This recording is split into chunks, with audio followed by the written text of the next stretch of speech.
Eh, luar biasa. Hari ini aku ingin coba baca salah satu cerpen yang ditulis oleh anak SMA kelas 12 IPS 1. Ini judulnya Senyum Rahasia yang ditulis Yuyun Wahyuningsih. Kala itu sinar matahari begitu terik, yang panasnya bagaikan matahari berada di tengah-tengah garis khatulistiwa. Langkah kakiku berhenti untuk melangkah sampai tujuan. Tiba-tiba sepeda motor berhenti di depanku. Dengan kaget aku pun menghentikan langkah. Assalamualaikum. Waalaikumsalam. Luar biasa Mas Kafit.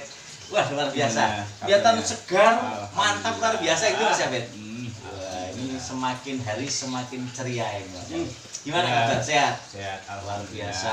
Program literasi masih jalan? Jalan terus. Jalan. Dan ini harus Mas Kafit ini sebagai generasi muda harus selalu memantik motivasi para generasi milenial kita. Gimana ini? Ada kabar apa ini yang perlu dibincangkan pada hari ini bersama komunitas Ratulisa di seluruh Indonesia? Kan masih dalam suasana COVID-19. Ya. Jadi namamu dong, Covid. Covid. Ini penyebabnya aslinya Mas Penyebab Covid ini. ini. Gimana? Ya, ini COVID-19 ini sudah mau mengubah tatanan, membuat tatanan baru dalam kehidupan. Ya. Ini dalam bagi anak-anak muda, generasi muda itu kan menghadapi situasi COVID ini kan macam-macam Ya, betul. macam-macam. Ada yang ya menyikapinya dengan positif, misalnya membuat karya-karya menulis puisi bertemakan COVID. Iya. Bukan, Iya. kan ada juga yang seperti itu. Ada yang justru malah apa itu isinya itu hanya mengeluh, sedih di rumah terus ya, di rumah terus bosan dan sebagainya itu. Nah, kira-kira ini kalau tanggapan Pak Romadi Ya. saran pada generasi muda ini sebaiknya bagaimana menyikapi Oh, begitu. Iya. COVID ini, ya. Betul Mas Covid. Wah, Mas Covid ini sebenarnya ini pemkotnya Mas Covid ini ya. Kawan-kawan komunitas Ratulisa generasi milenial di seluruh Indonesia. Begini. Jadi kalau ini ada situasi COVID-19 ini sebenarnya disadari bahwa ini semua kehendak Tuhan. Jadi kita harus sadar dulu bahwa ini kehendak Tuhan. Jadi apapun yang terjadi di dunia ini adalah kehendak Tuhan dan kita tidak bisa menolaknya. Tetapi kita harus bersikap positif. Nah, bagaimana cara bersikap positif? Kita proses mengikuti apa yang memang disarankan orang yang lebih tahu dalam bidang itu. Nah, terkait dengan hal tersebut Mas Kafit, kita perlu melihat beberapa dimensi. Dimensi pertama adalah dimensi persoalan. Dimensi persoalan saat ini adalah problematikanya tentang COVID-19. Kalau problematika ini nanti teratasi, maka sekarang ini kan sudah kita lihat sejak tanggal 2 Maret adanya COVID di Indonesia, lalu pemerintah melakukan berbagai program dan penanggulangan, pembatasan dan sebagainya, sampai PSBB dan sebagainya, sampai sekarang ini diterapkan new normal. Ini semua sebenarnya menjadi bagian proses yang harus kita pahami, kita sadari, dan itu menjadi salah satu bagian yang tidak bisa dilepaskan dari sebuah proses, siklus. Dan ini menjadi bagian penting untuk generasi muda, anak-anak, remaja, dewasa, semua harus paham. Nah, yang kedua, ketika kita sudah memahami permasalahan itu, yang kedua, kita harus bersikap positif. Tetap mampu mengondisikan, menata, mengolah, akhirnya menetapkan komitmen diri sendiri. Oh, ini kehidupan harus tetap berjalan. Nah, situasi gelap terang, siang malam, tapi hidup harus tetap berjalan dan kita harus tetap memberi semangat untuk diri sendiri. Mengapa demikian? Jadi kalau kita mampu menyemangati diri sendiri, maka nanti akan berdampak pada orang lain. Nah, oleh karena itu untuk generasi muda, generasi milenial di seluruh Indonesia, mari bersama-sama di situasi COVID seperti ini. Apa yang katakan Mas Kafit tadi betul. Jadi harus kita lakukan sikap-sikap positif. Tadi ada Mas Kafit mengatakan berkarya. Ini keren. Maka selalu saya canangkan berliterasi dengan Ratulisa, rajin menulis dan membaca. Ini bukan semata-mata berliterasi itu membaca dan menulis Mas Kafit. Tapi bagaimana kita mampu, ini seperti Mas Kafit ini turut menggerakkan menjadi pegiat literasi di penerbitnya bernama CV Al-Khalib ini menjadi salah satu bagian penggerak literasi. Kenapa? Karena memfasilitasi. Kenapa? Menjadi mediatornya. Kenapa? Karena akan memberikan solusi. Dan itu menjadi salah satu bagian motivasi untuk seluruh generasi muda bagaimana kita berkarya. Nah, sederhana.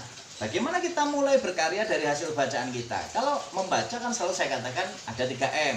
Membaca, memahami, mengamalkan. Nah, dari situ saja generasi muda kalau kita sudah berpikir positif, kita membaca apa saja lalu kita tuliskan kembali lalu kita amalkan menjadi tulisan luar biasa. Ini dari tulisan kumpulan cerpen anak-anak SMA kelas berapa ini ya?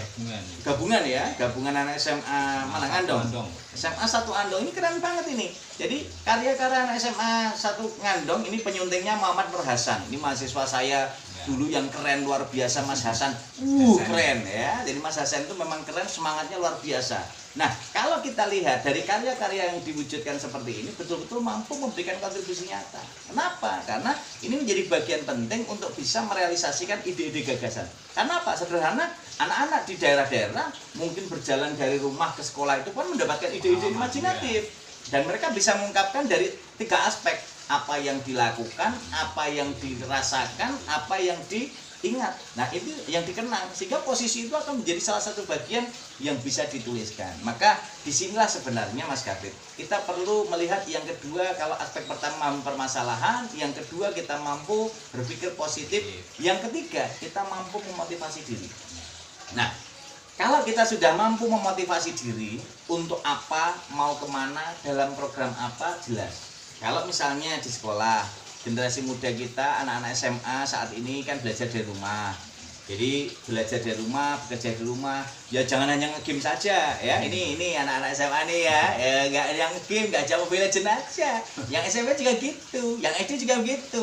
Tapi manfaatkan nih Android kita ini ya. Jadi Android seperti ini jangan hanya sekedar dibuat mainan game, tapi digunakan untuk menjadi media sumber literasi dan informasi, untuk menulis, untuk membaca, untuk berliterasi dalam berbagai konteks. Karena apa? Di situ banyak teks-teks yang tersedia di digital.id, di perpusnas.go.id, kemudian di kemendikbud.go.id, ataupun di lini-lini atau link-link yang lain, di channel-channel YouTube yang lain banyak sekali.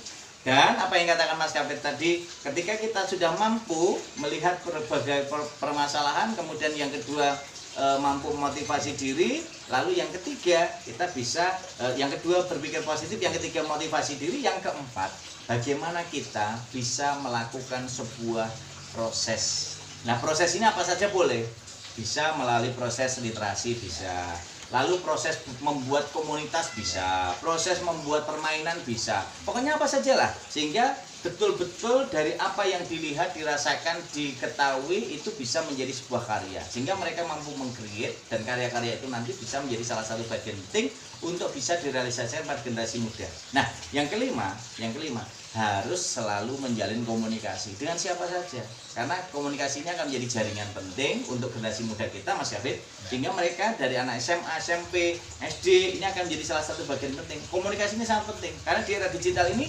bukan saja jaringan, bukan saja pengetahuan, tapi semua harus bisa dipahami dari sisi data dan fakta empiriknya, kemudian dari sisi dunia mayanya, kemudian semuanya harus bisa disinkronisasi.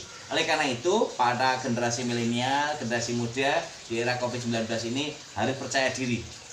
Pertama, harus percaya diri, nggak boleh minder, nggak boleh ragu. Termasuk para sarjana nih, para generasi muda sarjana yang baru lulus di era COVID, nanti diberitahu temannya, kamu kan sarjana COVID. Nah, itu jadi malu, jadi minder. Tidak, tunjukkan bahwa kita mampu bersaing di era COVID ini, mampu memunculkan ide-ide kreatif, ide-ide yang betul-betul brilian, dan akhirnya itu akan memberikan dampak yang nyata. Kenapa? Disitulah sebenarnya kita sebagai generasi muda itu mampu memberikan satu kontribusi nyata terhadap situasi yang ada di sekitar kita. Dari situlah kita akan bisa belajar banyak dari konteks dan konteksnya. Lalu tekstualnya bisa kita telusuri dari semua referensi. Jadi kayak misalnya Mas Kafit ini sebagai generasi muda yang menelaah dan memantik motivasi-motivasi mereka, juga harus memberikan komitmen bagaimana ruang-ruang itu bisa dibangun dan diciptakan. Karena memang mereka butuh pemantik. Begitu Mas Kafit. Ya, luar biasa sekali motivasinya Pak Roma. Jadi yang pertama memang harus berpikir kritis ya, Betul. terhadap situasi yang terjadi saat ini, Ya. tapi juga harus berpikir positif ya, betul. melihat sesuatunya secara positif saja. Ya. Kemudian bagaimana bisa memotivasi diri dan Betul. melakukan upaya konkret ya, Ya. yang bisa berkontribusi pada masyarakat sekitar, Betul. juga menjalin komunikasi dengan yang lainnya. Saya kira pelajaran yang luar biasa itu Ya. bagi generasi-generasi muda termasuk saya ini. Hmm. Ya kalau saya sendiri ya mencoba untuk menciptakan ruang-ruang positif itu Betul, yang bisa saya betul. lakukan ya. Harus. Sedikit-sedikit tapi secara perlahan tapi pasti saya buka ruang-ruang Ya. ya mengajak untuk berkarya di tengah-tengah Ya. Covid ini. Betul. Misalnya teman-teman saya S3 Ya. itu kan digerakkan untuk menulis puisi Betul. bertema Covid. Nah, Ya, ini nanti betul, mau betul. dibuka. Nah, itu salah Ya. satu upaya yang Ya. bisa dilakukan untuk ya agar tetap beraktivitas, berkreativitas ya di tengah situasi yang memang tidak mengenakan ini. Luar biasa. Betul Mas Kafet itu. Maka saya tambahkan satu kunci untuk generasi milenial di abad 21 ini, ingat formula 4C. Berpikir kreatif, berpikir kritis, komunikatif dan kolaboratif. Ya. Nah, kalau itu dilakukan, maka yang katakan Mas Kafet tadi akan bisa berdampak, bermanfaat, dan saya juga lihat flyernya kemarin. Insya Allah nanti saya nyumbang puisinya juga untuk berkontribusi pada tulisan teman-teman generasi milenial ini, sehingga akan betul-betul bisa menghasilkan karya-karya nyata sebagai media pengembangan literasi dengan Ratu Lisa, rajin menulis dan membaca. Karena dengan berliterasi bersama Ratu Lisa, rajin menulis dan membaca, akan mampu melihat, dan komitmen kita akan bisa mengembangkan sayap kita terbang tinggi ke angkasa untuk melihat generasi-generasi muda yang hebat dan luar biasa. Sehingga kita semua, Mas Kafet dan kawan-kawan generasi komunitas Ratu Lisa di seluruh Indonesia, kita akan bisa melihat bahwa ketika kita bisa menghasilkan karya, berarti kita membangun keabadian. Membaca untuk menulis dan menulislah untuk dibaca umat sepanjang hayat. Karena itu akan membangun keabadian kita, dan kita akan tetap bersinar sepanjang hari seperti matahari, bulan, bintang yang selalu bersinar menyinari bumi sepanjang hari, baik tampak maupun tidak tampak oleh manusia. Keren dan luar biasa.